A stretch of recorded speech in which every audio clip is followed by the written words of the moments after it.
नजर आते हैं हर जर्रे में नज़ारे मोहम्मद के। कमर में शम्स में गरबुल में है जलवे मोहम्मद के। अगर ख्वाब बदका रहे दुनिया में आशिक है, अगर ख्वाब बदका रहे दुनिया में आशिक है, मगर कुछ गम नहीं हमको कहे उम्मत मोहम्मद की। नजर आते हैं हर जर्रे में नज़ारे मोहम्मद के। कमर में शम्स में गरबुल में है जलवे मोहम्मद के। আল্লাহ নবীর কান্নার আওয়াজ পাইয়া জংলার হরিণগুলা জংলার প্রাণীগুলা আমার নবীর সামনে দাঁড়ায়া আল্লাহ নবীকে দেখা জংলার প্রাণীরাও কান্দে, ফেরেশতারাও কান্না শুরু করে দিল। আল্লাহ আপনার নবী তো আপনার শিশু নবী তো কান্না শুরু করছে, আসমান জমিনও কান্দে। আল্লাহ নবীর কান্নার আওয়াজ ওই রাস্তা দিয়ে আবু জাহেল রওনা করছে, ওটের মধ্যে দিয়ে রওনা করছে। চলতে চলতে বহুদূর যাওয়ার পর দেখলো একটা বাচ্চার কান্নার আওয়াজ পাহাড়ের ভিতর থেকে পাওয়া যায়। আবু জাহেলের অন্তরের মধ্যে মায়া লেগে যায়। এবার ওই উটটা হাঁকায় গিয়ে দেখতে লাগলো পাহাড়ের ভিতর থেকে কান্নার আওয়াজ। আবু তালিবের আব্দুল মুত্তালিবের নাতি শিশু মোহাম্মদ কাঁদতেছে। আবু জাহেল যাইয়া ডাক দিয়া বলতে লাগলো, শিশু মোহাম্মদ কেন কান্দা?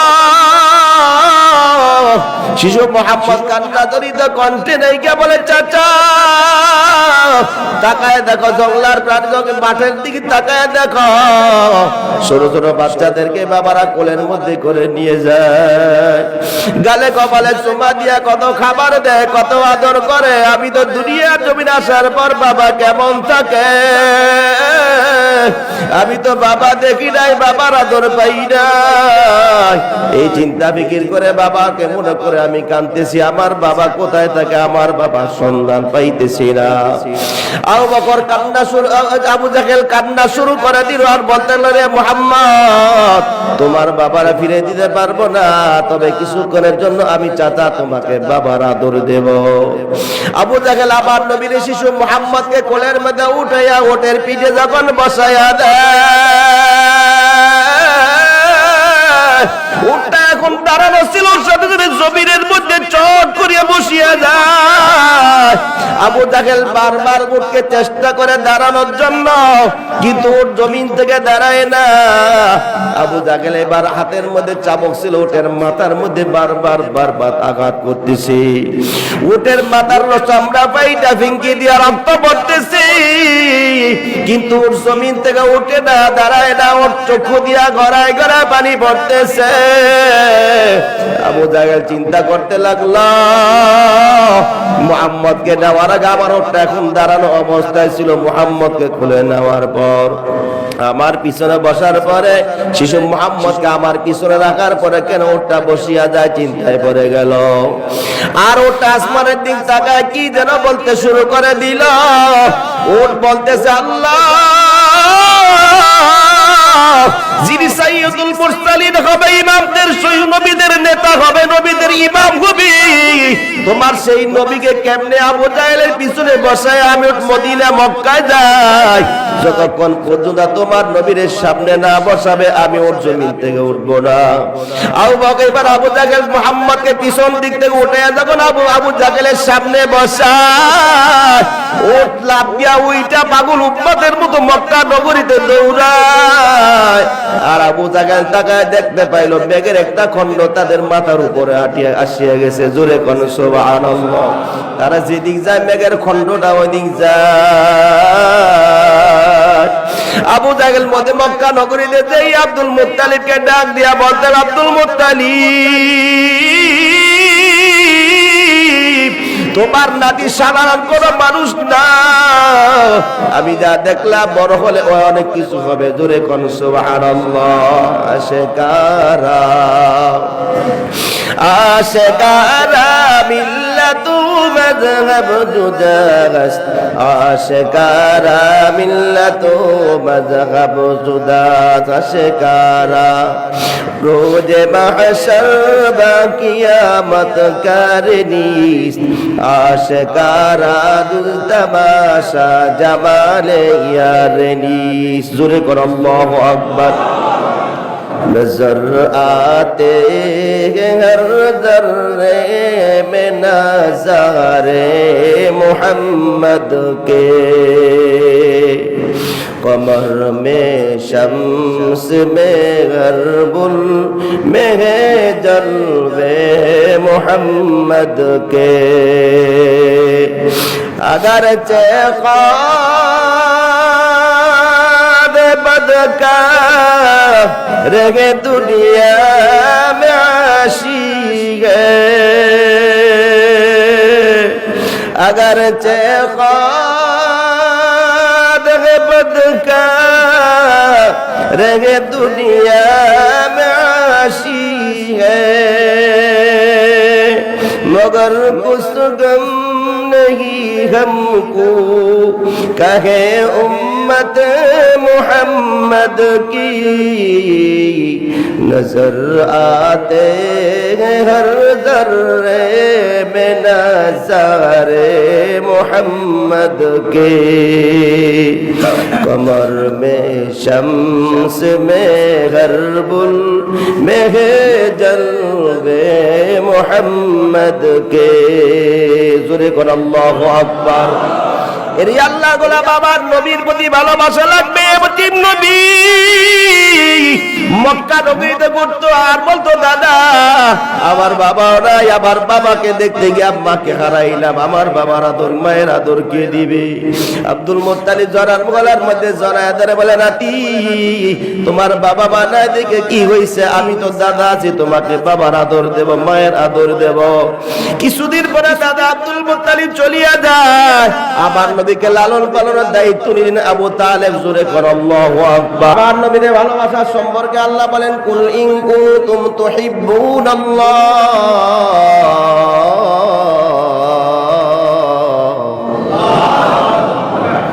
ফাত্তাবিউনি ইউহিব্বুকুমুল্লাহ।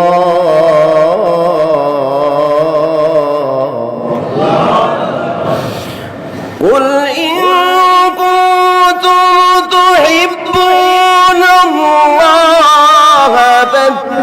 فاتبعوني يحببكم الله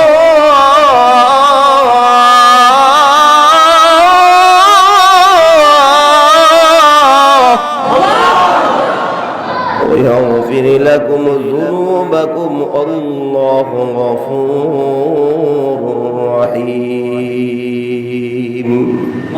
আল্লাহ জানাই দিলেন, পয়গম্বর দুনিয়ার মানুষকে আপনি বলিয়া দেন, আপনি জানায় দেন, তারা যদি আমি আল্লাহর ভালোবাসা পেতে চায়, তারা যাতে আপনার তরিকার অনুকরণ করে, তাহলে আমি আল্লাহ তাদের ভালোবাসবো, তাদের জীবনের যত গুনাহ আছে সব আমি আল্লাহ মাফ করে দেব।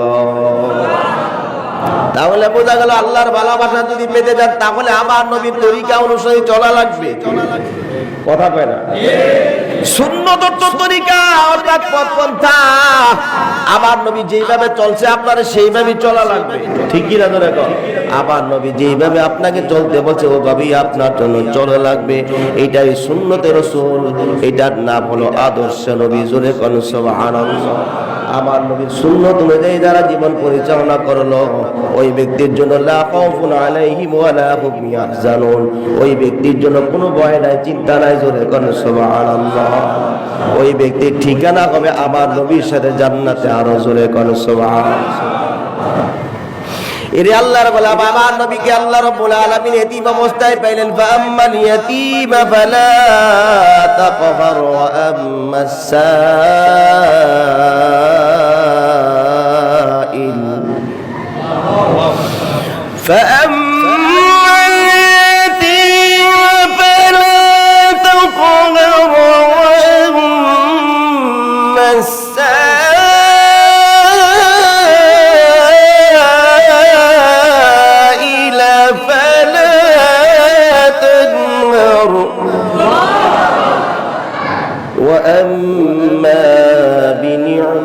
রাব্বিকা ফাহাদ্দিস। আল্লাহ বলে পয়গম্বর আমি আল্লাহ আপনাকে এতিম অবস্থায় পেয়েছি, আপনার মাও ছিল না, বাবাও ছিল না, আপনার পাহারা দেওয়ার জন্য কেউ ছিল না, কিন্তু আমি আল্লাহ রাব্বুল আলামিন জানাই দিলাম লা তাহজান ইন্নাল্লাহা মা'াক। আমি আল্লাহ রাব্বুল আলামিন জানাই দিলাম আপনার জন্য কোনো ভয় নাই, আমি আপনার সঙ্গী আছি। জোরে কোন সুবহানাল্লাহ। আবার নবীর চরিত্র এত ভালো,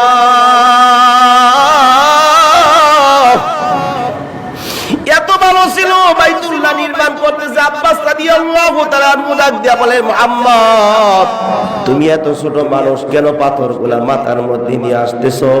মাথা খালি তোমার তো কষ্ট হবে, লুঙ্গিটা তুমি ছোট মানুষ, লুঙ্গিটা খুইলা মাথার মধ্যে দিয়া পাথর নিয়ে আসো, তোমার কষ্ট হবে না। জোরে কর নাউজুবিল্লাহ। আল্লাহ নবীর বয়স তখন 9 বছর।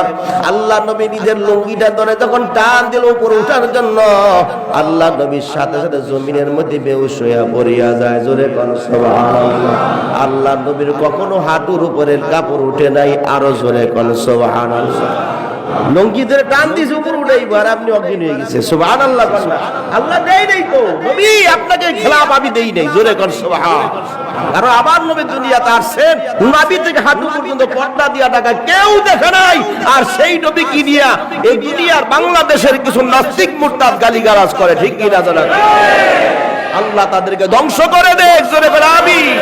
না হলে হেদায়েতের রাস্তা যদি থাকে হেদায়েত দান করেন।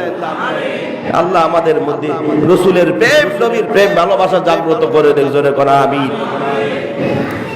ভাইরা আমার, আল্লাহ নবী চলে গেলে একবার মক্কা নগরীর পাহাড়ের কিনারে বসা, হঠাৎ করে বসে আছেন। আল্লাহ নবী তাকায় দেখেন বিকাল বেলা বাচ্চারা যখন মাঠের মধ্যে খেলা করতে লাগলো, আর বিকাল সন্ধ্যা যখন হয়ে যায় বাচ্চাদের বাবারা সন্তানকে কোলের মধ্যে নিয়ে বাড়ি যায়, গালে কপালে চুমা দেয়, কত খাবার দেয়।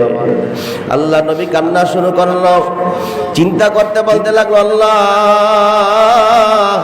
আমার তো বাবা নাই, আমাকে কে এখান থেকে কোলের মধ্যে নিয়ে বাড়ি নিয়ে যাবে? বাবা কেমন থাকে দেখতে পারি নাই। এই চিন্তা ফিকির করে আল্লাহ নবী বাবার কথা মনে করে সুরে ধরে কান্না শুরু করে দিল। আল্লাহ নবীর কান্নার আওয়াজ পাইয়া জঙ্গলার হরিণ গুলা, জঙ্গলার প্রাণীগুলা আমার নবীর সামনে দাঁড়ায়।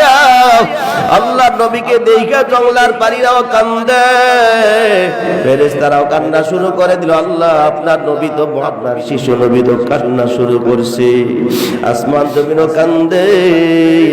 আল্লাহ নবীর কান্নার আওয়াজ ওই রাস্তা দিয়ে আবু জাহেল রওনা করছে, ওটের মধ্যে দিয়ে রওনা করছে। চলতে চলতে বহুদূর যাওয়ার পর দেখলো একটা বাচ্চার কান্নার আওয়াজ পাহাড়ের ভিতর থেকে পাওয়া যায়। আবু জাহেলের অন্তরের মধ্যে মায়া লেগে যায়। এবার ওই উটটা হাঁকায় গিয়ে দেখতে লাগলো পাহাড়ের ভিতর থেকে কান্নার আওয়াজ। আবু তালিবের, আব্দুল মুত্তালিবের নাতি শিশু মোহাম্মদ কাঁদতেছে। আবু জাহেল যাইয়া ডাক দিয়া বলতে লাগলো শিশু মোহাম্মদ কেন কান্দা? শিশু মোহাম্মদ কান্না ধরিত কণ্ঠে নাইকা বলে চাচা তাকায় দেখো জঙ্গলার প্রাণী, মাঠের দিকে তাকায় দেখো ছোট ছোট বাচ্চাদেরকে বাবারা কোলের মধ্যে করে নিয়ে যায়, গালে কপালে চুমা দিয়া কত খাবার দেয়, কত আদর করে। আমি তো দুনিয়ার জমিন আসার পর বাবা কেমন থাকে আমি তো বাবা দেখি নাই, বাবার আদর পাই নাই। এই চিন্তা ফিকির করে বাবাকে মনে করে আমি কাঁদতেছি, আমার বাবা কোথায় থাকে, আমার বাবা সন্ধান পাইতেছি না। আবু বকর কান্না শুরু, আবু জাহেল কান্না শুরু করে দিল আর বলতে লাগলো মুহাম্মদ তোমার বাবারা ফিরে দিতে পারবো না, তবে কিছুক্ষণের জন্য আমি চাচা তোমাকে বাবার আদর দেব। আবু জাহেল আবার নবীর শিশু মুহাম্মদকে কোলের মধ্যে উঠাইয়া ওটের পিঠে যখন বসাইয়া দেয়, উঠটা এখন দাঁড়ানো ছিল, সাথে সাথে জমিনের মধ্যে চট করিয়া বসিয়া যায়। আবু জাহেল বারবার উঠকে চেষ্টা করে দাঁড়ানোর জন্য, কিন্তু উট জমিন থেকে দাঁড়ায় না। আবু জাহেল এবার হাতের মধ্যে চাবুক ছিল, উটের মাথার মধ্যে বারবার আঘাত করতেছে। উটের মাথার চামড়া পাইটা ফিঙ্কি দিয়া রক্ত পড়তেছে, কিন্তু উট জমিন থেকে উঠে না, দাঁড়ায় না। ওর চক্ষু দিয়া গড়ায় গড়ায় পানি পড়তেছে। আবু জাহেল চিন্তা করতে লাগলো, মুহাম্মদকে নেওয়ার আগে আমার ওটা এখন দাঁড়ানো অবস্থায় ছিল, মুহাম্মদকে খুলে নেওয়ার পর আমার পিছনে বসার পরে শিশু মুহাম্মদকে আমার পিছনে রাখার পরে কেন ওটা বসিয়া যায়, চিন্তায় পড়ে গেল। আর ওটা আসমানের দিক তাকায় কি যেন বলতে শুরু করে দিল। ওট বলতেছে, আল্লাহ যিনি সাইয়্যিদুল মুরসালিন হবে, ইমামদের নবীদের নেতা হবে, নবীদের ইমাম হবে, তোমার সেই নবীকে কেমনে আবু জাহেলের পিছনে বসায় আমি মদিনা মক্কায় যাই, যতক্ষণ পর্যন্ত তোমার নবীর সামনে না বসাবে আমি ওর জমিন থেকে উঠবো না। আবু বকর এবার আবু জাহেল মুহাম্মদকে পিছন দিক থেকে উঠে যখন আবু জাহেলের সামনে বসায়, ওট লাফ দিয়া ওইটা পাগল উম্মতের মতো মক্কা নগরীতে দৌড়ায়। আর আবু জাহেল তাকায় দেখতে পাইল মেঘের একটা খণ্ড তাদের মাথার উপরে আসিয়া গেছে। জোরে কোন সুবহানাল্লাহ। তারা যেদিক যায় মেঘের খণ্ডটা ওই দিক যায়। আবু জাহেল মধ্যে মক্কা নগরীতে যেই আব্দুল মুত্তালিবকে ডাক দিয়া বলতেন, আব্দুল মুত্তালিব তোমার নাতি সাধারণ কোন মানুষ না, আমি যা দেখলাম বড় হলে ও অনেক কিছু হবে। জোরে কোন সুবহানাল্লাহ। আশিকারা আশিকারা মিল্লাতু মাযহাব জুদাস, আশিকারা মিল্লাতু মাযহাব জুদাস, আশিকারা রোজে মাহশর বা কিয়ামত করনিস, আশিকারা দুল তামাশা জামালে ইয়ারনিস। জোরে কোন আল্লাহু আকবার। नजर आते हर जर्रे में नज़ारे मोहम्मद के,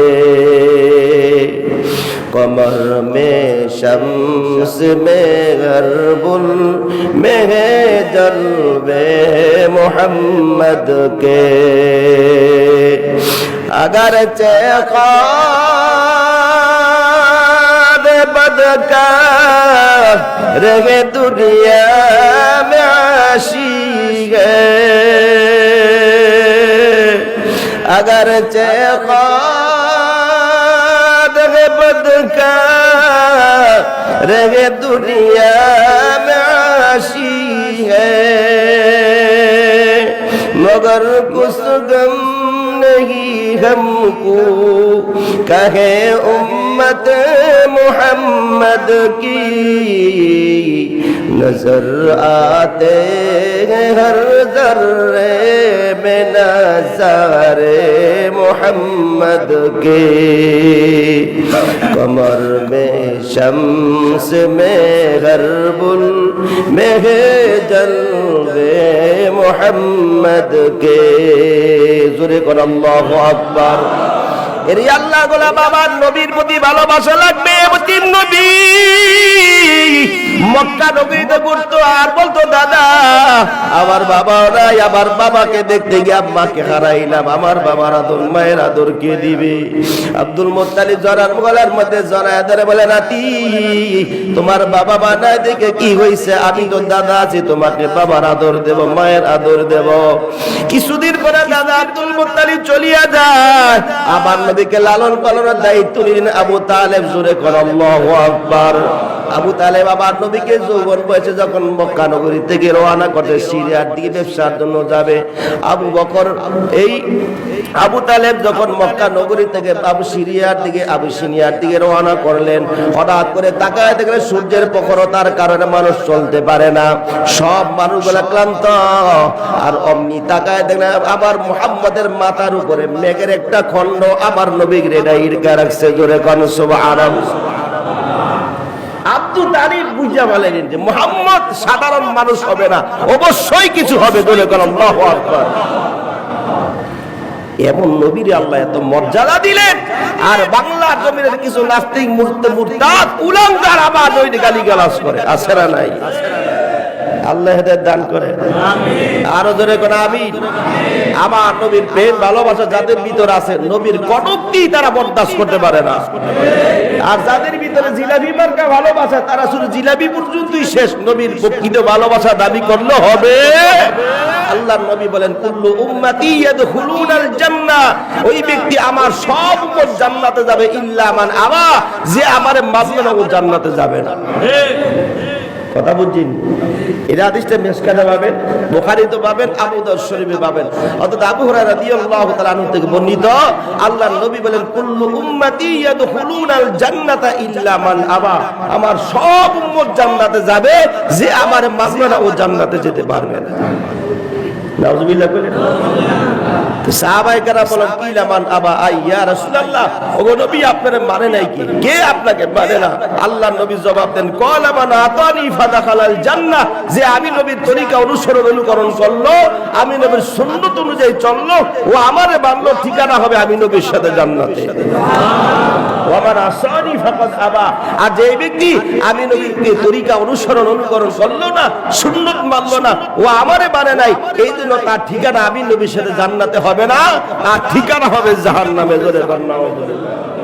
তাইলে বোঝা গেল নবীর সুন্নাত মানতে হবে, নবীর তরিকা যেই ব্যক্তি মানে ওই ব্যক্তি হলো আশিক রাসূল, আর যার মধ্যে সুন্নাতের লেশ মাত্র নাই, ও কিয়ামত পর্যন্ত দাবি করলে আশিক রাসূল হতে পারবে? রাগ হইছেন যে আপনারা? অনেকে বলতে পারে হুজুর ওয়াহাবি। ওয়াহাব আল্লাহ রাব্বুল আলামিন 99টা নামের ভিতরে একটা নাম, ঠিক কিনা জোরে কন? আল্লাহর গুণবাচক নাম কয়টা? জোরে কোন কয়টা? ইহার মধ্যে একটা আল ওয়াহাব, জোরে কোন কি? ওয়াহাব এটা কার নাম? দুনিয়ার মানুষের নাম ওয়াহাব না আব্দুল ওয়াহাব হবে, ঠিক কিনা জোরে কোন?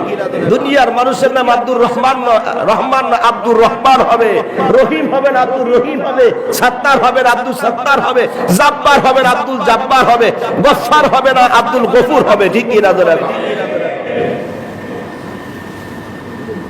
আমাদেরকে ওয়াহাবি বলে যে গালি দে, আমরা আল্লাহর দলের। ওদের কথাই আমরা বলি, ওরা যে আমাদের ওয়াহাবি বলে গেলে আলহামদুলিল্লাহ আমরা আল্লাহর দলে, ঠিক কিনা জোরে কর? ওরা আশিক রাসূল না, ওরা হলো আশিক জিলাপি।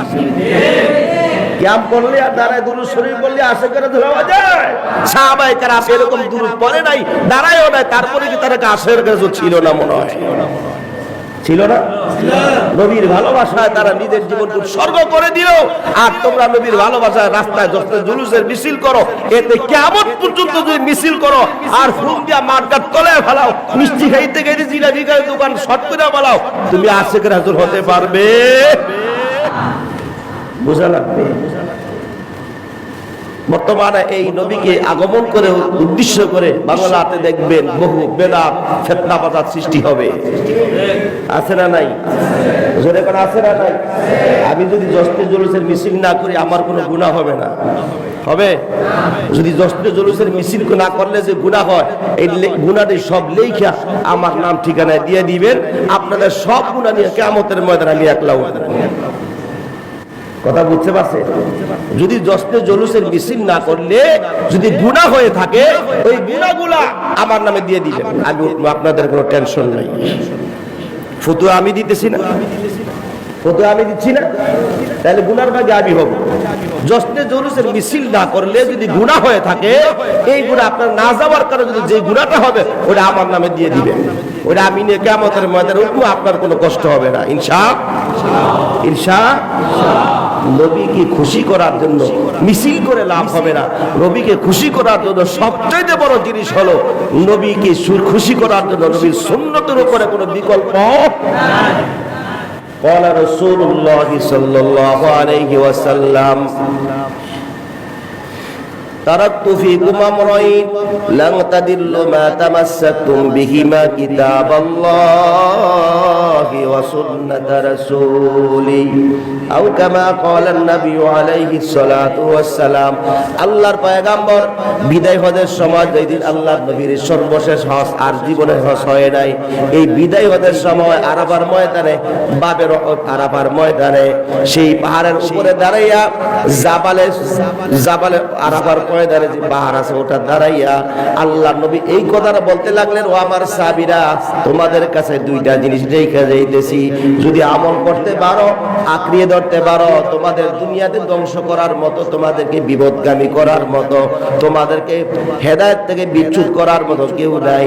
যদি সেইটা দুইটা জিনিস ধরে রাখতে পারো তাহলে তোমরা দুনিয়াতে সফল কাম করো, কালে সফল কাম। একটা হলো আল্লাহর দেওয়ার কোরআন, আরেকটা হলো আমি নবীর সুন্নাত।